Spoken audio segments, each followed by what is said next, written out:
এই ডিয়ার মাছ ক্লাবার কিতা খবর সবার চললেইছে আপনাকে মধ্যে মাছ ভাই আবার খারান দরজাটা আটকাইলে নাইলে আবার আপনাগুলোকে কথায় ব্যাঘাত করতে পারে।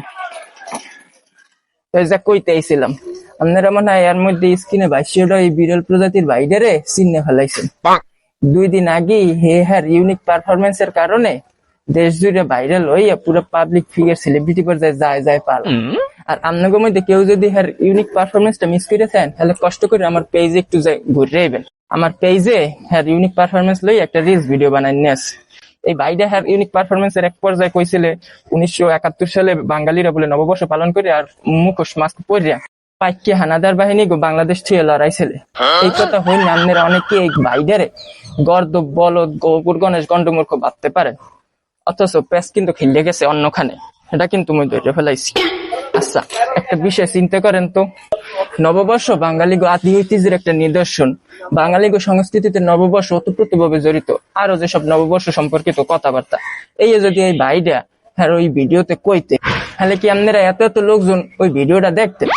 ওই বিরল প্রজাতির ভাইটা 1971 সালে উৎসব মুখর পরিবেশে পাইকি হানাদার বাহিনী মাস্ক মুখোশ পরিয়া লড়ানোর কথা কইছিল বললেই না আপনারা এত এত লোকজন ওই ভিডিওটা দেখছিলেন। শাহরুখ খান আর সানি লিওন দুইজনই কিন্তু ইন্ডিয়ার সেলিব্রিটি। শাহরুখ খান কষ্ট করে তিল তিল করে সেলিব্রিটি হয়েছে, আর সানি লিওন জামা খুললে দিয়ে সেলিব্রিটি। ঠুক্কু ঠুক্কু এটার কথাবার্তা হইয়া যাইতেছে।